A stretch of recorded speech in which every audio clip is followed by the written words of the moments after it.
In June of 1940, the giant that is the Soviet Union demanded the Bessarabian region from Romania during its quick expansion into the Baltics, Poland and Finland. Historically, Romania had accepted this demand in a hope of keeping their sovereignty intact, but ultimately was carved up between Bulgaria and Hungary, while only gaining minor territories they didn't want in Odessa for a few years. But what if this wasn't the case? What if Romania refused the Soviet ultimatum? Would they manage to defend themselves and possibly expand? Or would they become a Soviet puppet state that would help the Soviet Union achieve greater victory in the Second World War? Let me show you what I came up with. Before we figure out how Romania could refuse these demands, we must first look into the reasons why they accepted them. The main reason is that the Romanian government didn't want to engage in a conflict against the Soviet Union. King Carol II, while an incompetent monarch, knew that Romania wouldn't be able to defend itself from the Soviet Union after France had fallen, who was the main guarantor of Romanian sovereignty. In the meantime, the Soviet Union struggled against Finland, but eventually got their way. Stalin didn't want for this ultimatum to be accepted and was ready to fight Romania, so had Romania refused, this would guarantee a war between the two sides.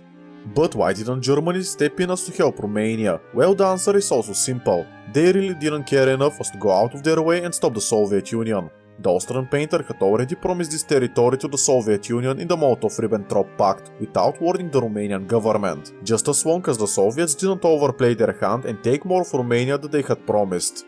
In fact, it's the Soviet annexation of Bessarabia that led Romania to put Antonescu in charge and subsequently align with the Axis powers. You could say that overall this was a big positive for Germany and the Soviet Union, but absolutely not for Romania. Having Romania refuse would be really hard to achieve, but definitely not the hardest thing we've done on this channel. The best way we can have Romania to refuse is if they begin to grow closer with Germany, to the point that they think that Germany would defend them. I think that the young Victor Antonescu, the ultranationalist alliance officer and prime minister, has to be put in charge sooner. Historically, this happened in September, which is only a few months after the demand for the Bessarabian region. King Carol II was very unpopular at the time, which allowed for Antonescu to rise to power. We need Carol II to abdicate the throne earlier, preferably in late 1939, to give Antonescu time to secure his regime. How we can have this done is also tough to say, but I have an idea. On the 6th of March 1939, Carol II appointed Arman Călinescu to the position of Prime Minister. However, he was assassinated by members of the Iron Guard on the 21st of September 1939. King Carol II then called for the killings of 400 Iron Guard members and their families. If we have Antonescu use this issue to his advantage, calling the king a murderer and a tyrant, we could possibly have a coup which would be popular with the people sometime in October or November 1939. Basically, right at the start of the Second World War, so France cannot intervene in any way as to help Romania. This Iron Guard coup in Romania would be similar with the March on Rome, with King Carol II forcefully appointing Antonescu as Prime Minister, giving him all the power. Or the coup could risk the murder of the Romanian royal family, which would be more controversial and definitely make the Romanian government less legitimate. Either way on how this is achieved, Antonescu would have full control over Romania and would begin to strengthen his relations with Germany and sign trade deals, as to secure the nation into a dictatorship. However, with the temporary economic success and King Carol II being deposed, the population of Romania would be supportive of this new regime. By the time June 1940 rolls around, Romania would be an absolute dictatorship and fully German-aligned. This wouldn't stop the Soviet Union from demanding Bessarabia, however, as Germany promised this land to them in the Molotov-Ribbentrop Pact months earlier. The Soviet Union would still send their demands in June, same as in our own history. The historical ultimatum that was sent by the Soviet Union to Romania only included the Soviets getting Bessarabia. The thing is that in our own history, the Romanians capitulated to these demands, so Stalin pushed for annexing northern Bukovina and some strategic islands on the Danube River, which weren't accounted for in the ultimatum, yet Stalin took them anyways as the Romanians couldn't do anything about it. However, in this alternate history, Romania would refuse these demands, and unsurprisingly, the Soviets would attack Romania. Antonescu would immediately request German help, but none would come as Germany is busy on other fronts and isn't ready to fight the Soviet Union. Some officers and military aid would be sent to Romania, but nothing major from the German side. From here the scenario could go two ways. The first scenario is more likely, but the second one isn't out of the picture either. Now I want to make an ask that if you have ever liked one of my videos that you subscribe to the channel. This is the best way to support me and I want to thank you in advance. To start off, we must remember that Romania isn't in the best position to fight a war against the Soviet Union. Sure, they are a little stronger due to an earlier ultranationalist coup, but not strong enough to make a major difference. Romania has very few natural defenses on their border with the Soviets, realistically the only one being the Prut River, which would allow the Soviets to occupy all of Bessarabia anyways. Nevertheless, Antonescu would mobilize his entire army and attempt to hold off the Soviet advances. The war itself would last maybe a month or two, as the Soviet Union would stop outside of Iași. Stalin would send his demands to annex all of Bessarabia, as well as all of Bukovina, which was also on the table. I expect that Antonescu would refuse these demands at first, but after another Soviet offensive along the coastline led by Zhukov, he would fold. Now, it may be weird why the Soviet Union would do so well right after struggling to conquer weaker Finland. Romania had several times the population of Finland, and by extension a considerably larger and more professional army, but the Soviet Union conquering them quicker and easier I think is the most realistic outcome. The reason for this is because the Soviets actually learned after the Winter War, but as I said earlier, Romania had no natural defenses. The Dniester River is one option, but eventually the Soviets would push the Romanians beyond it, into the flatlands of Moldova, where the defender would have pretty much no advantage. The Soviet army would be better supplied and have learned from their failures in the Winter War, while Romania, although definitely stronger than Finland, wouldn't have the advantage of terrain. The Soviet Union would annex all of Bessarabia and Bukovina, as well as demand some minor war reparations from Romania. This would anger the Romanian population, who would begin to think twice about their current regime. Antonescu would manage to hold out with an iron fist, which would amount to some changes in neighboring countries. For example, Hungary would demand all of Transylvania from Romania as to unite themselves with the Hungarian population living there. Historically, Romania accepted only the northern portion, due to them having lost lots of territory already and not being able to properly resist. Basically, Hungary saw how Romania capitulated to the Soviet Union without a fight, which encouraged the Hungarians to ask themselves for even more land, and in the Second Vienna War they were given only northern Transylvania. Bulgaria also gained southern Dobruja for similar reasons. However, in this timeline, Romania would refuse the Soviet ultimatum and actually fight a war, and despite them losing even more land than in our own history, the Hungarians and Bulgarians would be less likely to push Romania around for free land. Hungary would for sure back off, not wanting to risk a war against a more powerful Romania. Bulgaria would also be stopped from expanding into Dobruja, since Hungary didn't expand into northern Transylvania. Antonescu would begin to display an ambition of a greater Romania, which would give the nation defensible positions and restore Romania to their former glory. The idea, however, would include an invasion of Hungary, Germany's ally. Antonescu's reasoning for this could possibly be enough to sway the Austrian painter, but I find it unlikely. He could explain how Romania is a more loyal ally than Hungary and more ultranationalist alliance, as well Romania would show Germany the benefits of having direct control over all of Hungary.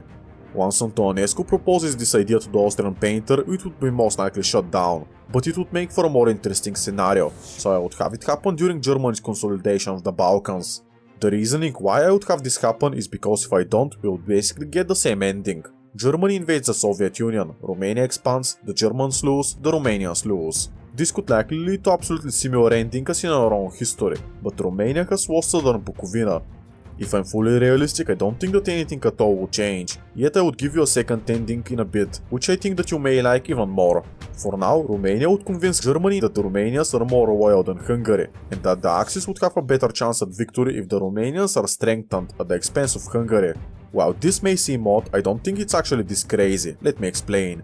Historically, Germany and Hungary did have a lot of friction as to prior to 1941. Basically, the Hungarians weren't willing to military support Germany in a case of war with Czechoslovakia in 1938. The Germans were also unwilling to military support Hungary in case they ever went to war 3 months later as to take southern Slovakia. When Czechoslovakia broke up, Hungary was allowed to invade Carpathian Ruthenia, something that the German Führer would later regret, as later this common border between Hungary and Poland, two historic allies, was exploited and the Poles managed to escape in large numbers through Carpathian Ruthenia, going to Romania and then continuing the fight against Germany.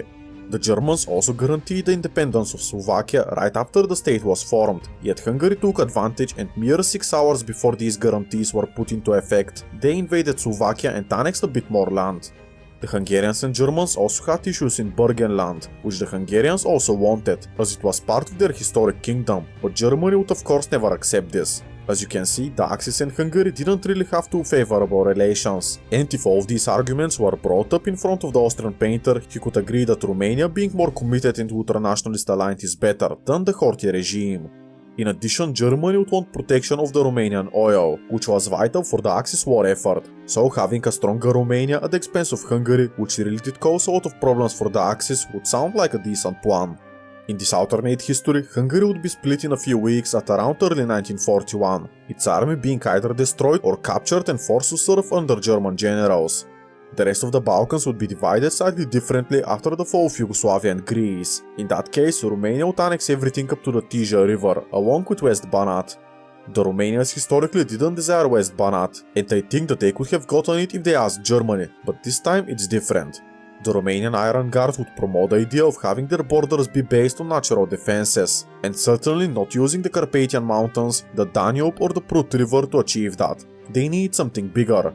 As such, them taking everything up to the Tisa River would solve their western flank, while taking West Banat would make their defenses to the southwest even stronger. To the east there was the Black Sea, which served as protection, and then the Romanians would desire as much as possible from the Soviet Union. The Romanian ultranationalists in this alternate history would desire a Romania, where non-Romanians would be on the border with other countries, so if there is ever a war, the Romanian core population wouldn't suffer. Now the question of Carpathian Ruthenia would come up, with Romania potentially wanting to annex this land as well as to bolster their northern flank, but I think that Germany would have other plans for the region. Slovakia taking it instead is also possible, but I feel like Germany would want to create an independent Ukrainian state, and by independent I mean very much German influenced. The reason behind this is that Germany actually tried to do that, hoping to bring this Ukrainian state into their war against Poland, which would sabotage the Polish defenses, and Germany would have a larger front line against Poland, while leveraging Ukrainian nationalism. In this alternate history, the Austrian painter would have for sure regretted giving Carpathian Ruthenia to Hungary. As I mentioned earlier, Hungary didn't join the war against Poland, and even allowed the Poles to escape via Carpathian Ruthenia. The thing is that Germany can create this independent Ukrainian state according to their plans, but instead of fighting the Polish, they would use this to fight off the Soviet Union, hoping for the local population to see that Germany is allowing this Ukrainian state to expand, which would further destabilize the Soviet Union. As such, Ukraine would be created in 1941, and for now would be the smallest Axis member. For the rest of the Hungarian partition, southern Slovakia would be shaved off from Hungary and given to Slovakia, while Hungary would receive minor territories in Yugoslavia, although still less than in our own history, while the rest of the nation becomes a German puppet government.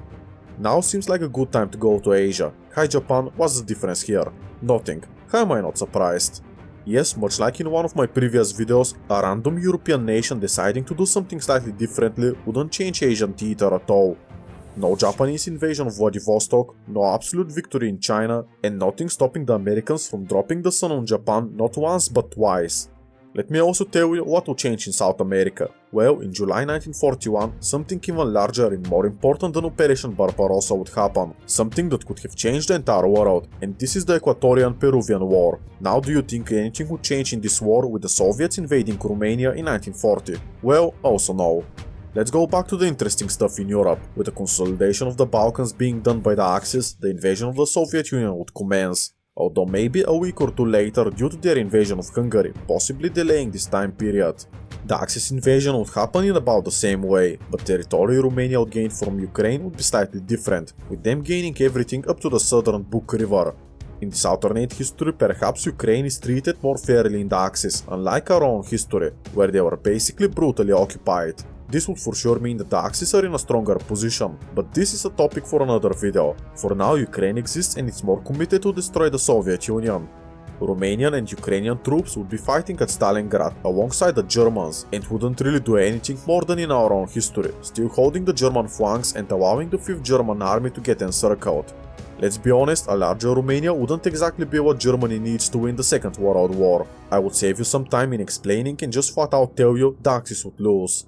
The only way the Axis can win the Second World War is if the Romanians steal the intel of the Manhattan Project and Germany develops a nuke before the United States of America. Then Germany nukes the entire world and wins the Second World War. This is the only way the Axis can win in this position, and I hope I made it obvious enough that this cannot happen.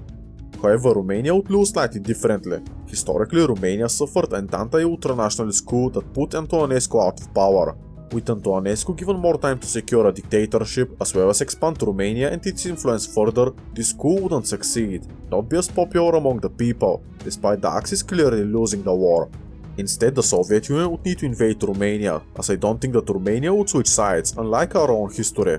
I think that this makes a lot of sense, since the Romanians had fought a war against the Soviets a few years prior in this alternate history, so them capitulating again to the Soviets and giving up their influence wouldn't be desired, so Romania would unfortunately for them keep fighting. Bulgaria would still suffer from a coup and join the Comintern, opening up a new front in the Balkans. I think that the Soviets would be stalled in the Balkans, and this may be result in a delayed Battle of Berlin, but the Soviets would still be the first ones to take the city. Hungary would probably also revolt under their German overlordship, fighting a similar war to Tito and freeing themselves under communist rule. I think that they would side with the Soviets after the USSR has made some concessions with Hungary, such as territory in Romania. For the purpose of this video, Hungary and Romania have switched places. This time, instead of Hungary keeping fighting and Romania switching sides, it would be Romania that would keep fighting and Hungary that would successfully switch sides as soon as possible, hoping that they can revert their humiliation under communism and be very friendly towards the Soviet Union. The eventual peace treaty would be rough on Romania, but everything else would go about the same way as in our own history, with some slight changes. The Soviet Union wouldn't annex any extra territory from Romania, but effectively establish a puppet government over Romania sooner than in our own history. You may be surprised to find out that in our own history, up until late 1947, Romania was still a monarchy, headed by Michael I, although he was forced to appoint a communist prime minister that eventually couped the government and made Romania a People's Republic.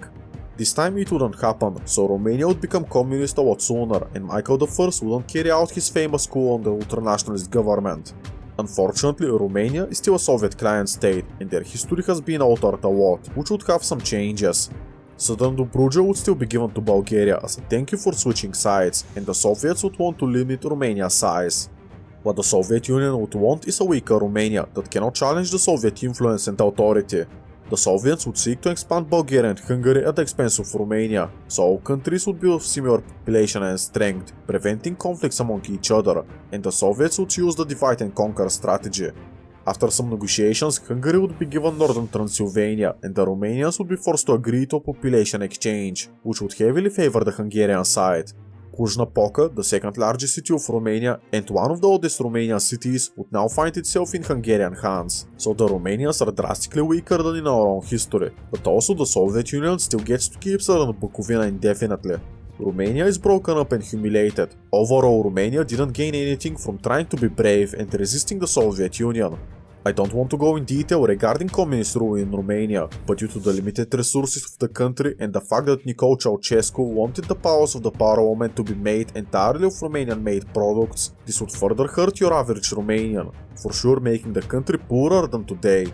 With the collapse of communism, Romania may be more similar to Hungary today, with them being more NATO and European Union skeptic, while Hungary would thrive in this new environment, being more liberal than today and more committed to upholding the values of the European Union. Basically, in this ending, Hungary and Romania have switched places. Now I did promise to give you a second scenario, which is more rough on Romania, but not in the way that you may expect. It would start off how the previous scenario did, with Romania refusing to cede Bessarabia to the Soviet Union and Stalin begins to invade the country.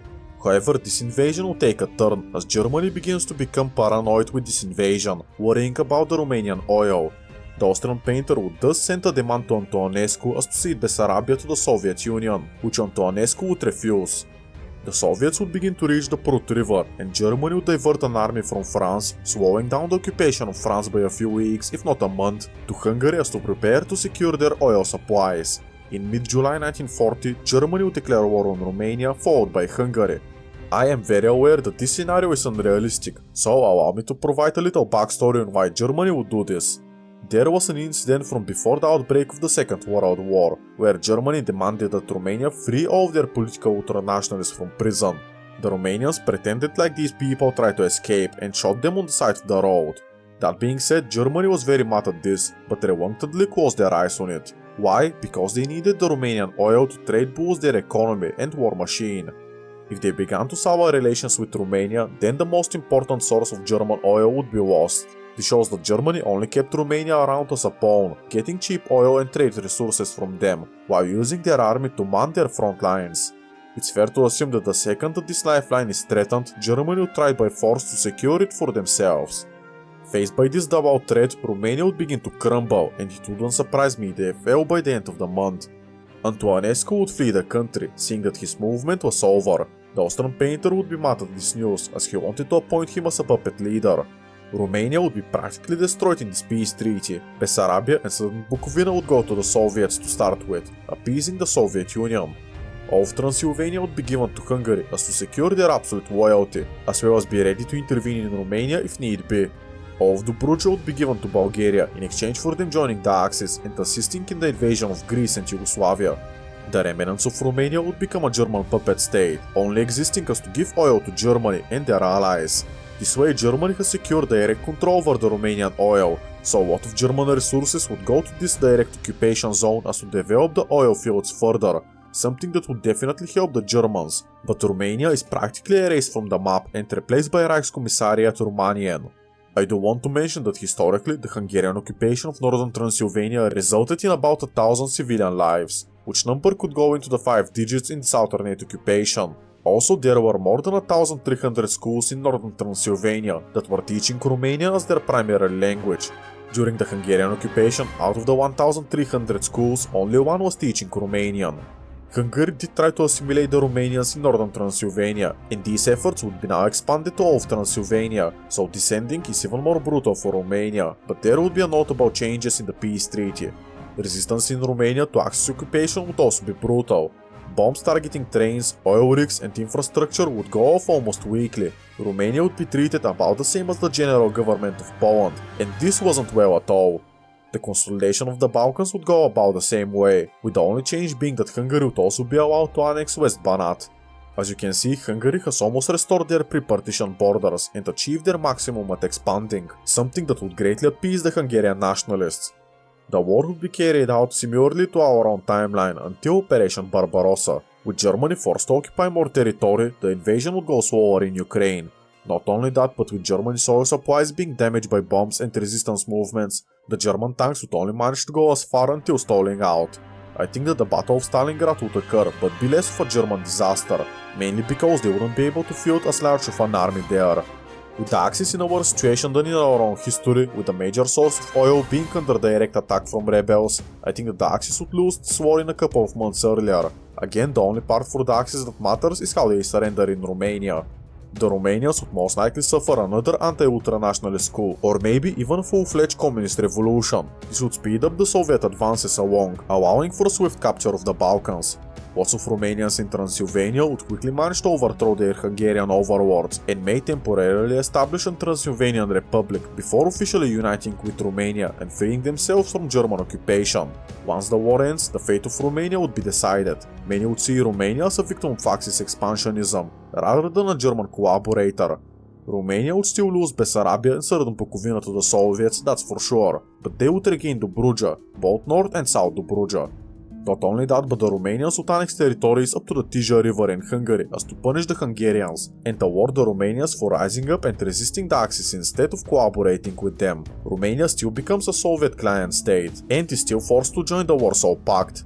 This time Hungary would be the one that is punished too harshly. According to their occupation of Transylvania, many war crimes would be discovered, so the Soviets may be more favorable to Romania. Remember that in this alternate history, mainly the Hungarian troops would be guarding the flank at Stalingrad, with Romania being occupied and not being allowed to field a larger army. The Soviets would be more sympathetic to Romania, and while this could definitely result in them not expanding into Hungary, for the purpose of this video I would allow it. After the collapse of communism, southern Bukovina may again rejoin Romania, while they flip back into a democratic country. Romania would still join the European Union and NATO, and with a stronger government and economy than historically, Moldova may also be lenient to rejoin Romania, depending on how the situation in Transnistria goes. This would be a long process, however, and we might be able to see this happen in the late 2000s or early 2010s. As for their territory in Hungary, it would be hard to say what would happen to it. Romania would be eager to keep it, while Hungary would desire it back, along with more territory from Romania. If the Romanians beat the Hungarians and join the European Union first, they would probably block Hungary from ever joining, up until they surrender their claims on the Romanian territory. I find this quite likely, as Hungary would grow more Russian-aligned, kind of acting like Serbia. It wouldn't surprise me if a minor conflict broke out alongside the Yugoslav wars, but I think it wouldn't make any major differences in the bigger picture. So it seems that Romania's fate is either to expand greatly or shrink into obscurity. It completely depends on Germany's response to the Soviet invasion. Still, I want to tell you to check out this video regarding Switzerland losing Ticino in 1934. While this is also a minor change, it makes for a really cool scenario. Thank you for watching and I hope to see you there. Goodbye.